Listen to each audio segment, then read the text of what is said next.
నమస్తే welcome to Ayushman భవ. కవాటాలు అంటే ఏంటి? రక్తనాళాలు కవాటాలు ఒక్కటేనా? కవాటాలు ఎందుకు దెబ్బతింటాయి? దానికి గల కారణాలేంటి? ఆర్హెచ్డి అంటే రుమాటిక్ హార్ట్ డిసీజ్ను ఎలా వస్తుంది? ఆర్హెచ్డిని నివారించడానికి తీసుకోవాల్సిన జాగ్రత్తలేంటి? గుండె కవాటాలు మరియు సర్జరీ సమస్యలపై వివరించేందుకు ప్రస్తుతం మనతో పాటు స్టూడియోలో ఉన్నారు Renova century hospitals consultant cardiothoracic surgeon doctor Mallampati Sameer గారు. మరి వారిని అడిగి మరిన్ని సలహాలు సూచనలు తెలుసుకుందాం. Hello sir. నమస్తే అండి. సో ముందుగా ఈ కవాటాలు అంటే ఏంటి సార్? సో కవాటాలు అంటే అండి, గుండెకి నార్మల్గా ఇట్స్ ఎ మస్కులర్ ఛాంబర్. గుండె కండరాన్ని 4 భాగాల కింద చేస్తుంటుందండి. ఈ 4 గదుల్లో ఉంటాయి, గదుల ఆకారంలో గుండెలో. ఆ గదుల్ని సపరేట్ చేసే డోర్స్ ఏవైతే ఉంటాయో స్పెషలైజ్ టిష్యూస్, వాటిని వాల్వ్స్ అంటాం.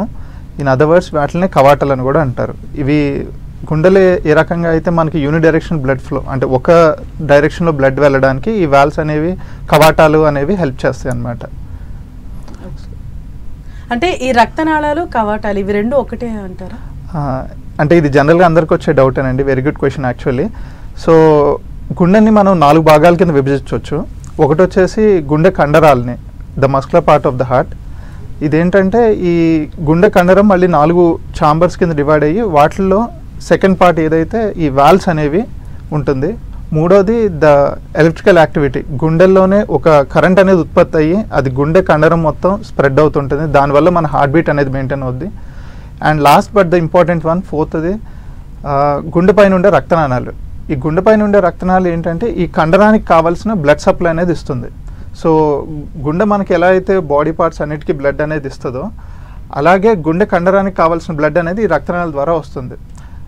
మధుమేహం, డయాబెటీస్ అండ్ అన్కంట్రోల్డ్ ఎథెరోస్క్లెరోసిస్, అంటే కొవ్వు పెరిగిపోవడం వల్ల ఈ గుండె రక్తనాళాల్లో క్రమేపంగా నారోయింగ్, అంటే సన్నబడిపోయి ఇవి జనరల్గా 2 to 3 millimeter సైజులో ఉంటాయండి. ఎప్పుడైతే ఈ అథెరోస్క్లెరోటిక్ డిసీజ్ వాటి వల్ల ఏమవుద్దంటే ఈ వీటిలో సన్నబడిపోవడం వల్ల రక్తం దార అనేది సన్నగా పలుచగా అయిపోయి ఆ గుండె మజిల్కి కావాల్సినంత రక్తం రాకపోవడం వల్ల మనం వింటుంటాం హార్ట్ అటాక్ అనేవి.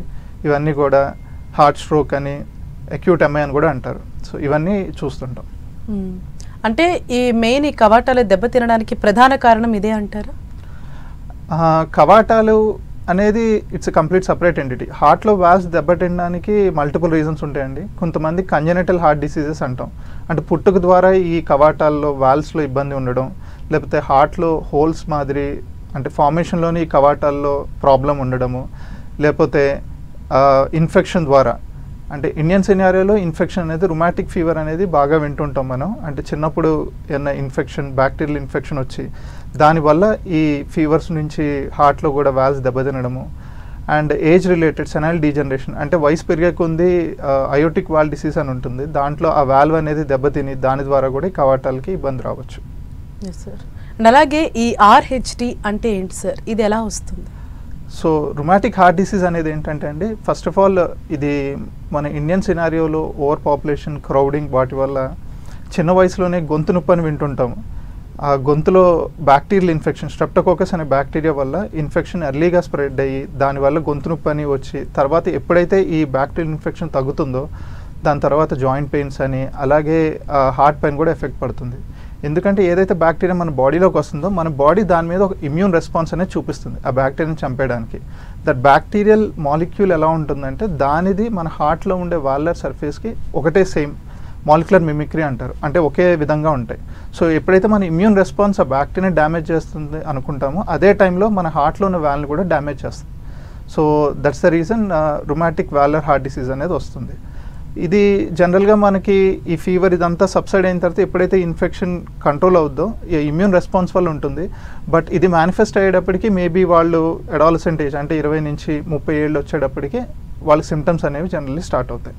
ఓకే సార్, అంటే ఇది దీనికి పర్టికులర్ ఏజ్ గ్రూప్ అన్నట్టు ఏమన్నా ఉంటుందా అండి? అంటే ముందు నుంచే వాళ్ళకి పుట్టినప్పటి నుంచి కూడా కొంతమందిలో చూస్తాం ఇది. ఎస్, అంటే వాల్వర్ డిసీజ్ అనేది కొంతమంది పుట్టినప్పుడు కూడా చూస్తాము. ఈ ఇన్ఫెక్షన్ సంబంధించి వాల్వర్ హార్ట్ డిసీజ్ అయితే మన ఇండియన్ పాపులేషన్లో 5 సంవత్సరాల నుంచి 15 సంవత్సరాల లోపల వాళ్ళకి కూడా చూస్తాము.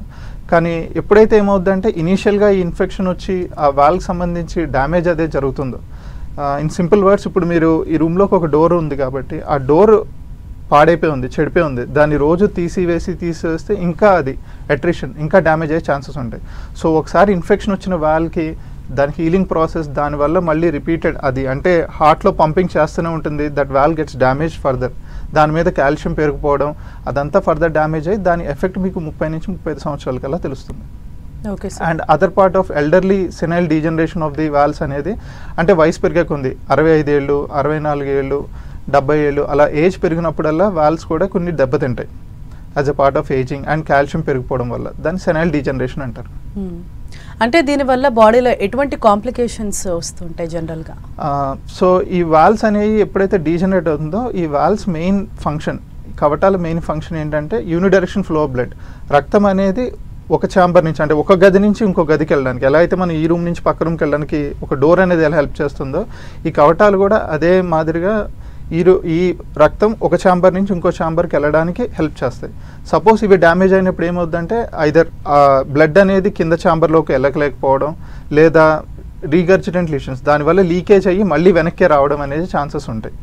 సో వీటి వల్ల క్రమేపంగా గుండె సైజ్ అనేది పెరగడము, వాటి వల్ల సిమ్టమ్స్ రావడం, ఆయాసం అవ్వడము, ఒక్కొక్కసారి ఏమవుతుందంటే ఈ పై గదుల్లో గుండె దడ అనేది ఎక్కువ అవుతుంది గుండె సైజ్ పెరిగినప్పుడు, అప్పుడు అక్కడే రక్తం ఉండిపోవడం వల్ల రక్తం గడ్డకట్టి మళ్ళీ అక్కడి నుంచి ఛాన్సెస్ ఆఫ్ స్ట్రోక్ అంటారు అంటే పెరాలసిస్ వచ్చే ఛాన్సెస్ అవి కూడా ఉంటాయి. Yes sir.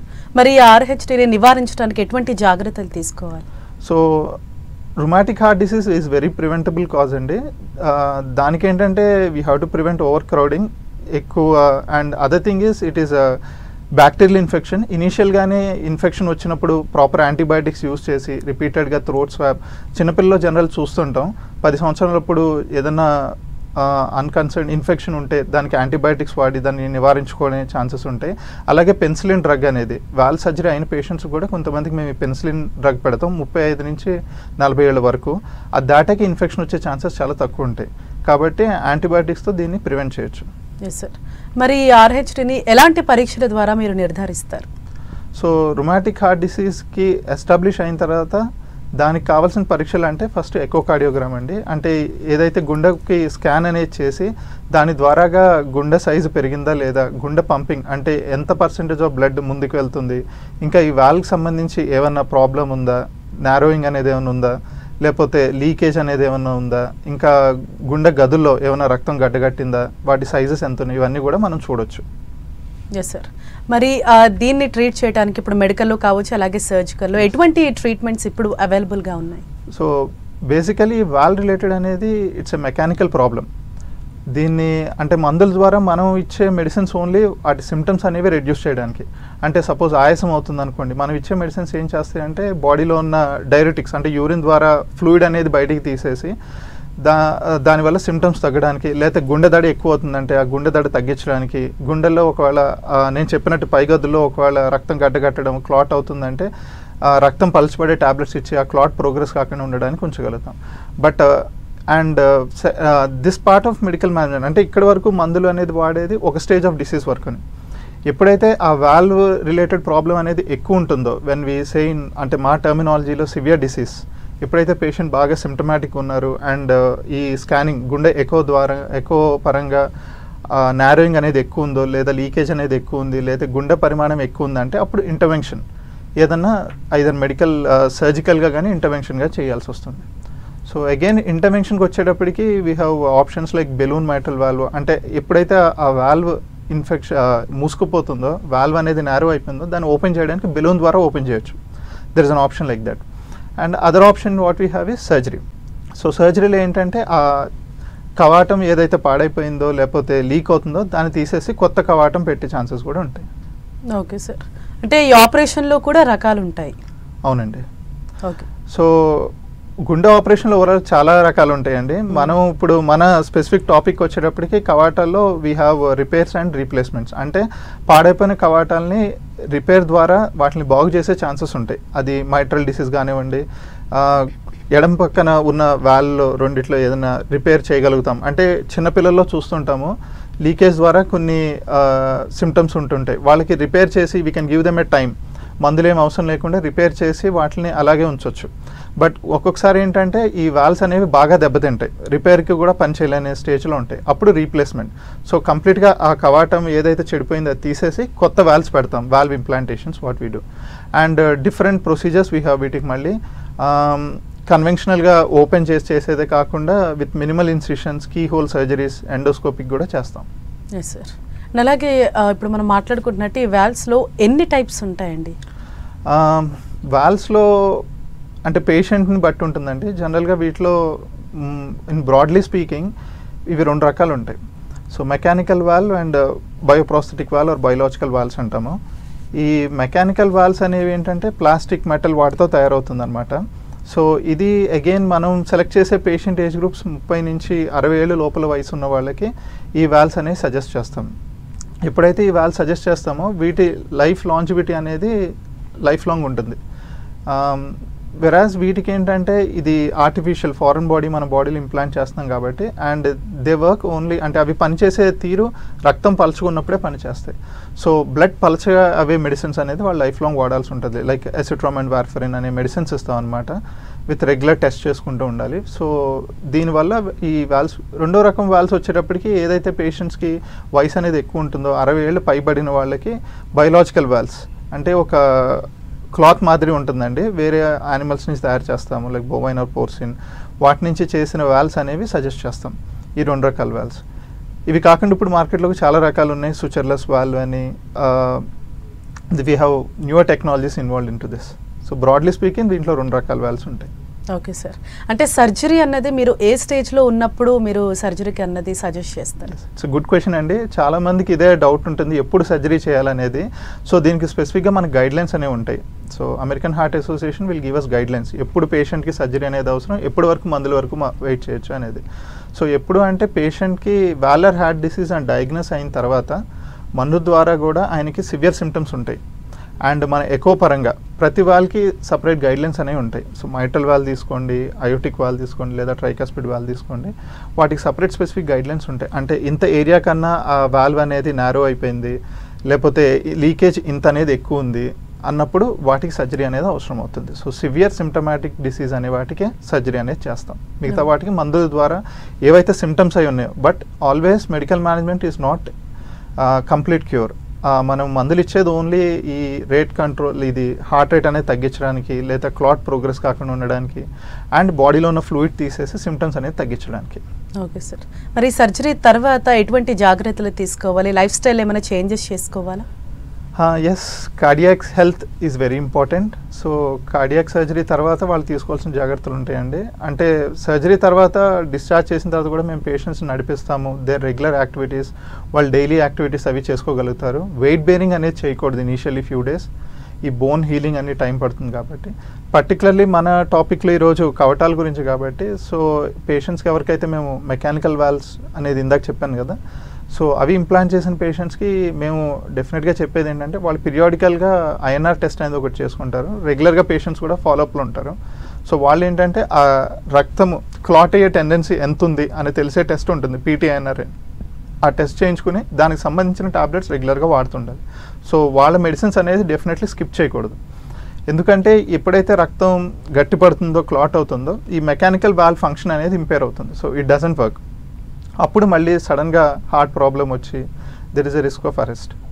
So always all these patients ఎవరికైతే వాల్వ్ సర్జరీ అవుతుందో వాళ్ళు డెఫినెట్గా రెగ్యులర్గా టెస్ట్ చేయించుకుంటూ ఉండాలి. వెరాజ్ when we come to biological valves, ఇందాక చెప్పిన 2వ రకం వాల్వ్స్కి ఈ పీటీఐఎన్ఆర్ అనేది ఇనీషియల్గా ఫస్ట్ 3 monthsకే చేస్తాం. ఎప్పటి వరకు అంటే గుండె పైన పొర కూడా దాని లోపల వాల్వ్లో ఫామ్ అయ్యి it gives a protection. But వీటితో వచ్చే డిసడ్వాంటేజ్ ఏంటంటే ఈ బయోలాజికల్ వాల్వ్స్ అనేది గ్రాడ్యువల్గా అవి కూడా డీజనరేట్ అవుతాయి. So their life will be maybe limited to 10 to 15 years. అది. Okay sir. అంటే జనరల్గానే ఈ హార్ట్కి సంబంధించిన సర్జరీస్ ఏమైనా అంటే చాలా ప్రాణాంతకమైనవి, ఏమవుతుందో చెప్పలేమని చెప్పేసి చాలా భయపడుతూ ఉంటారు. ఎస్పెషల్లీ ఈ వాల్వ్స్ రీప్లేస్మెంట్ సర్జరీ చేసినప్పుడు అంటే తర్వాత ఫ్యూచర్ ఏ విధంగా ఉంటుంది? అంటే మళ్ళీ ఏమన్నా జబ్బులు వచ్చే అవకాశం ఉందా? నో. ఎర్లియర్ మనం ఇందువరకు విన్నప్పుడు earlier days they use to say heart surgery అంటే ఒకసారి లోపలికి వెళ్తే బయటకు వస్తాడా లేదనేది అపోహ అందరికీ ఉంటుంది. But now we explain very less risk with the surgery. And it is any compare to any other normal surgery what are the risk factors are there and risk factors అనేవి చాలా తక్కువ అండ్ ఈ కవటాలకు సంబంధించిన surgeries మేము రెగ్యులర్గా చేస్తుంటాం. We do open surgeries as well as minimal invasive surgeries, అంటే చిన్న కీ హోల్ సర్జరీస్ అనమాట. ఛాతి కిందలో లేకపోతే ఛాతి పైన చిన్న ఒక 3 to 5 centimeters ఇన్సిషన్ ద్వారానే వాల్ రీప్లేస్మెంట్ అనేది చేస్తాం. And they go home within 3 to 4 days with a normal lifestyle. So వీటి వల్ల వచ్చే complications are minimized with the advancement in our technology. And ఈ సర్జరీ కాకుండా ఈ మధ్యన అయోటిక్ వాల్వ్ పొజిషన్లో వితౌట్ సర్జరీ తొడ ద్వారానే వాల్వ్ అనేది ఇంప్లాంట్ చేసే కూడా వచ్చింది, టావీ అని. సెలెక్టెడ్ గ్రూప్ ఆఫ్ పేషెంట్స్ ఎవరైతే హూ ఆర్ సర్జరీకి ఫిట్ లేరు, బాగా ఏజ్డ్ ఉన్నారు, సో వాల్వ్ సర్జరీ కూడా తట్టుకోలేరు, ఇదైతే మనం పెద్ద మత్తులో చేస్తాం జనరల్ ఎనస్థీషియా, అది తట్టుకోలేని పేషెంట్స్కి టావీ ద్వారా కూడా వాల్వ్ ఇంప్లాంట్ చేయొచ్చు and they can lead a normal lifestyle after the surgery. Okay sir, caller రెడీగా ఉన్నారు. కడప నుంచి సుబ్బారెడ్డి గారు. Hello hello madam. Yes, doctor గారు ఉన్నారు, మాట్లాడండి, మీ సమస్య ఏంటి? నమస్తే డాక్టర్ గారు. నమస్తే సుబ్బారెడ్డి గారు, చెప్పండి. సార్, మిస్సెస్ 1997లో ఓవర్ సర్జరీ చేసి వాల్ రీప్లేస్ చేసినారు. ఓకే, ఏ వాళ్ళు? మళ్ళీ అది వాళ్ళు స్లోగా మూసుకుపోతా ఉంటే 2019లో మళ్ళా ఆపరేషన్ చేసినారు సార్. ఓకే, అది 1.5 సంవత్సరాలు ఫెయిల్ అయింది. ఓకే, అంటే ఫెయిల్ అయితే అది యాక్చువల్గా ఫస్ట్ చేసింది Chennai Apollo. Okay, second time చేసింది Bengaluru Aster hospital. Okay, okay. అక్కడ ఫెయిల్ అయితే 1.5 year పోతే ఫెయిల్ అయింది అన్నారు, మళ్ళీ చేయాలన్నారు సార్. అంటే ఏ వాల్వ్ చేశారండి హార్ట్లో? హార్ట్లో ఆమెకు పిల్లప్పుడు ఏమో రొమాంటిక్ అది ఫీవర్ వచ్చింది సార్. Okay, okay, రొమాటిక్ fever. ఆ ఫీవర్ వచ్చిన ఆ తర్వాత పెన్సిల్ ఇంజెక్షన్స్ తీసుకున్నారండి? అదే ప్లేస్ మళ్ళా చేసినారు. ఓకే, అది ఏమైందంటే అది ఫెయిల్ అయితేనే మళ్ళీ నేను బెంగళూరు వాళ్ళ హాస్పిటల్లో చేసింది కరెక్ట్ లేదనేసి వాళ్ళ మీద డౌట్ వచ్చి మేము మళ్ళా చెన్నై హాస్పిటల్ ఫస్ట్ రోజు చేసిన హాస్పిటల్కే పోయాం. ఓకే, ఫస్ట్ రోజు చేసిన హాస్పిటల్ పోతే వాళ్ళు ఎవరు మీరు అక్కడ చేయించుకోమన్నారు, రెండోసారి చేయించుకున్నారంటే మేము చేయలేకనా మా దేవుడిచ్చిన గుండె అలాగే ఉండాలి. సుబ్బారెడ్డి గారు, అంటే ఇప్పుడు మీ సమస్య ఏంటంటే మీ వైఫ్ కి వచ్చిన ప్రాబ్లం ఏంటి? మా వయసుకు వచ్చిన ప్రాబ్లం ఏంటంటే మేము ఈ అసిటోమ్ మీద నడుస్తాను సార్. ఓకే, అసిటోమ్ వాడుతున్నాం. అవునవును. బ్లడ్ తిన్నారు, అది 3.3 అట్లా మెయింటైన్ చేయమన్నారు. ఓకే, కానీ ఇది 5 years అయింది. ఇప్పుడు ఆమెకు అప్పుడప్పుడు చిన్న దెబ్బ తగిలిన కూడా రక్తం ఆగదు. అంటే ఎసిట్రోమ్ అనేది జనరల్గా రక్తం పలచగా అవుతుందండి. అది ఉన్నప్పుడు అందరు పేషెంట్స్కి చిన్నగా దెబ్బ తగిలినా బ్లీడింగ్ అనేది ఎక్కువ అవుతుంది. ఓకే, సో ఇందాక మీతో చెప్తున్నాను కదండి, ఈ మెకానికల్ వాల్వ్స్ వాడినప్పుడు పేషెంట్స్ అందరికీ కంపల్సరీ బ్లడ్ థిన్నర్స్ అనేది ఎసిట్రోమ్ అనేది పెడతాం. అంటే మనం వాడే ఈ anticoagulation medicine is different from వేరే హార్ట్ సర్జరీకి. అంటే ఇప్పుడు బైపాస్ సర్జరీ వింటుంటారు, రక్త కణాల్లో బ్లాకేజ్ ఉన్నప్పుడు బైపాస్ సర్జరీ అనేది చేస్తారు. ఈ బైపాస్ సర్జరీ అనేది ఏంటంటే కాలు నుంచి రక్తనాళాలు, అలాగే ఛాతి బోన్ పక్కన ఆర్టరీస్ ఉంటుంది, మ్యామరీ ఆర్టరీ అనేది, ఆ రక్తనాళాలు తీసుకుని ఎక్కడైతే బ్లాకేజ్ ఉందో వాటి కిందకి బైపాస్ చేస్తాం. సో ఈ బైపాస్ చేసినప్పుడు వాడే మెడిసిన్స్ వేరు. వేరేస్ వాల్వ్ అంటే ఈ వాల్వ్ అనేది గుండె లోపల ఉంటాయి. గుండె లోపల ఈ కవటాలు మార్చినప్పుడు మనం పెట్టే ఈ బ్లడ్ థిన్నర్స్ అనేవి వేరు, యాంటీకోయాగులెంట్స్ అంటాం ఈ medicines. They are very highly potent. వీటికి ఏంటంటే ఈ టాబ్లెట్స్ వేసుకునేటప్పుడు వాళ్ళు తీసుకునే జాగ్రత్తలు, దెబ్బ కానీ ఏమి తగలకుండా ఉండొచ్చు. అదే థింగ్ ఏంటంటే మన బాడీలో ఒక ఫారెన్ బాడీ అనేది పెడుతున్నాం అప్పుడు, that in the heart. So blood స్ట్రీమ్లో ఏ ఇన్ఫెక్షన్ అంటే రక్తంలో, బాడీలో పంటి ఇన్ఫెక్షన్ కానీ, గోరిలో ఇన్ఫెక్షన్ కానీ ఎక్కడున్నా కూడా it will wash through the again heart. So blood అనేది మళ్ళీ రీసర్క్యులేట్ అయ్యి హార్ట్లో నుంచే వెళ్తుంది. So any infection can go and sit on the valve. So it is always advisable patients valve surgery తర్వాత you be in contact with your primary doctor or the primary physician. Any infection కానీ, fever కానీ, any unexplain symptoms ఏమన్నా definitely you have to reach the medical care. This is very important. Okay sir, మరో call ఉన్నారు, రాఘవేంద్ర శర్మ గారు. Hello hello hello madam, నమస్తే అండి, మాట్లాడండి, doctor గారు ఉన్నారు, మీ సమస్య ఏంటి? హలో నమస్కారం. దయచేసి మీ టీవీ వాల్యూమ్ మ్యూట్ చేసి మాట్లాడండి. చెప్పండి.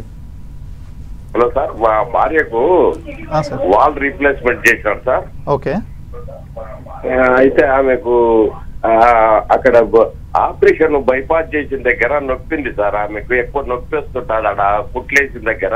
ఛాతిలోనా సార్? అవును సార్, అదే కుట్లేసిన దగ్గర నొప్పి వస్తుంది సార్. ఆపరేషన్ ఎప్పుడైందండి? ఆపరేషన్ 2 years అయింది సార్. ఓకే, పుండది మానిపోయింది కదండి కంప్లీట్ గా?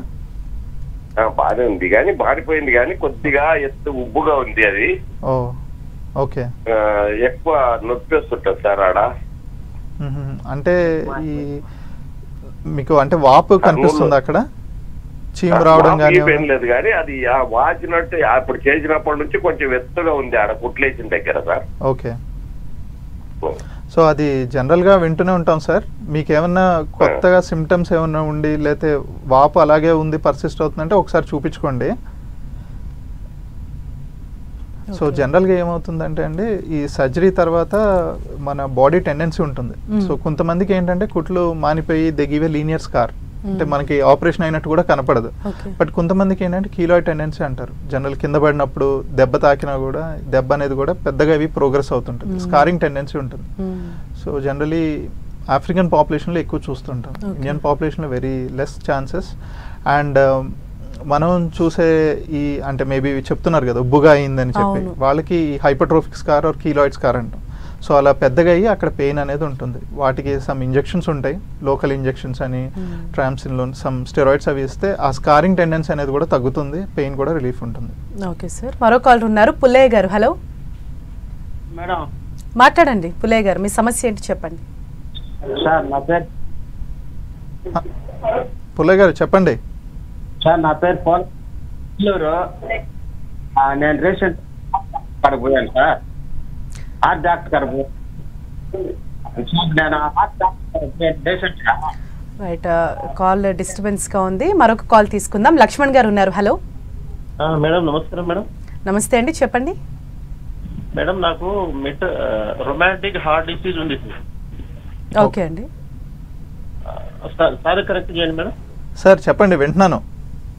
సార్ నాకు మెటల్ వాళ్ళు చిన్నగా ఉందని చెప్పి 2010లో బెలూన్ చేసారు సార్. ఓకే.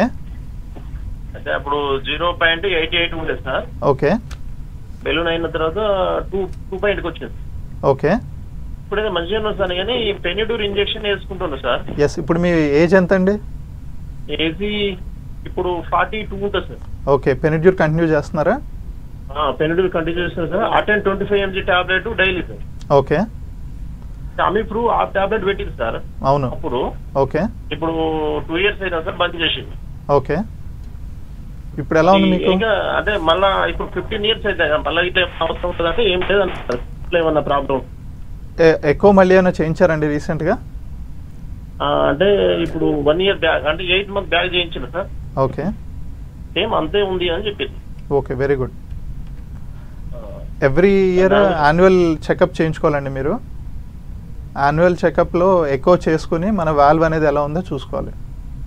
అంటే ఇందాక మనం మాట్లాడుకున్నాం కదండి ఇంటర్వెన్షన్స్ పార్ట్ అనేది, ఎప్పుడైతే ఆయన చెప్పినట్టు ఇందాక మన కాలర్, సో వాల్వులర్ లీజన్ ఉండి ఆ వాల్వ్ అనేది నేరో అయిపోయింది ఆయనకి. సో అప్పుడు వన్ ఆప్షన్ వీ హ్యావ్, అంటే దాంట్లో కాల్షియం అనేది ఎక్కువ లేకపోతే బెలూన్ ద్వారా వాల్వ్ని ఓపెన్ చేయొచ్చు. ఓపెన్ చేసి we can try to save some time for surgery, or surgery అవసరం లేకుండా కూడా కొంతమందికి ఛాన్స్ ఇవ్వచ్చు. బెలూన్ మైట్రల్ వాల్వోటమీ అనేది చేశారు ఆయనకి. సో అది చేసిన తర్వాత హీఈస్ డూయింగ్ బెటర్. సో అంటే బట్ ఈ రొమాటిక్ హార్ట్ డిసీజ్ అనేది ఇట్స్ ఎ ప్రోగ్రెసివ్ డిసీజ్ ఒకసారి వచ్చిన తర్వాత. బట్ గుడ్, మన కాలేజ్ చెప్పినట్టు హీఈస్ ఆన్ పెన్సిలిన్ ఇంజెక్షన్ తీసుకుంటున్నారు, antibiotic. He's 42 years and he's continuing it. That's a good thing. So supposingly and but ఈ రొమాటిక్ హార్ట్ డిసీజ్ అనేది ఒక వాల్వ్కే వచ్చే ఛాన్సెస్ కాదు, మిగతా వాల్వ్కి కూడా ప్రోగ్రెస్ అయ్యేది ఉంటుంది, అయోటిక్ వాల్వ్ అని. So that's why though they use the medication అన్నీ వాడినా కూడా వాళ్ళు రెగ్యులర్గా ఇయర్లీ ఒకసారి ఎకో చేసుకుని వాల్వ్స్ అన్ని ఎలా ఉన్నాయి, heart functioning, heart chamber size పెరుగుతుందా లేదా అనేది కూడా చెక్ చేసుకుంటూ ఉండాలి. ఓకే సార్, మరో కాల్ తీసుకుందాం. రాఘవేంద్ర గారు ఉన్నారు. Hello hello hello madam. Yes, doctor గారు ఉన్నారు, మాట్లాడండి, మీ సమస్య ఏంటి? Good afternoon madam. Good afternoon sir. Good afternoon అండి, చెప్పండి రాఘవేంద్ర గారు. నేను మాట్లాడుతున్నాను సార్. చెప్పండి సార్. మీరు టీవీ చూస్తూ మాట్లాడకండి, డైరెక్ట్ గా మాట్లాడండి. సార్ చెప్పండి సార్. అది 4 ఏళ్ళ ముందు నేను సర్జరీ చేసుకున్నాను. అది బుగ్గలైంది, బుగ్గలకు అయింది. లోపల అది కిలగిచ్చినట్టు, ముళ్ళు కిలగిచ్చినట్టు ఇట్లా ఏంటది సార్. ఓకే. ఓకే. సార్, 4 ఏళ్ళ ముందు నేను సర్జరీ చేసుకున్నాను. బుగ్గలకు అయింది, లోపల అది కిలగిచ్చినట్టు, ముళ్ళు కిలగిచ్చినట్టు ఇట్లా ఏంటది సార్. ఎక్కడ చేయించుకున్నారు సార్ సర్జరీ? వాల్ సర్జరీ అయిందా సార్ మీకు? బైపాస్ అయిందా? ఓపెన్ హార్ట్ సర్జరీ అయింది సార్. ఓకే, ప్రతిమ హాస్పిటల్లో. ఓకే. ఇప్పుడు ఆపరేషన్ అయిన దగ్గర ఇన్ఫెక్షన్ లాగా ఉందా అండి? అది బుగ్గలకు వచ్చింది సార్. బుగ్గలకు వచ్చింది లోపల మన ముళ్ళుకి ఎలా ఇచ్చినట్టు పెయిన్ చూస్తుంది. ఒకసారి హాస్పిటల్లో చూపించుకోవాలి సార్. అది లోపల ఏమైనా ఇన్ఫెక్షన్ ఉందా లేదా అనేది మనం సిటీ స్కాన్ చేసి ఎక్స్రే చేసి చూస్తాము. సో ఇందాక మనం మాట్లాడుకున్నట్టు కొంతమందికి హీలింగ్ టెండెన్సీలో డిఫరెన్సెస్ ఉంటాయండి. అండ్ మన కాలర్ చెప్పినట్టు మరి ఆయనకి ఏదో స్వెల్లింగ్ అది అంటున్నారు. సో ఒకసారి అది ఏంటనేది మనం చూసి కానీ చెప్పలేము. Right, thank you so much sir. ఈ ఆర్హెచ్డి గురించి అండ్ అలాగే ఇప్పుడు వచ్చిన లేటెస్ట్ ట్రీట్మెంట్ గురించి కూడా చాలా చక్కగా తెలియజేశారు. Thank you so much. Thank you. ఇది ఇవాల్టి ఆయుష్మాన్ భవ. చూస్తూనే ఉండండి 10 TV.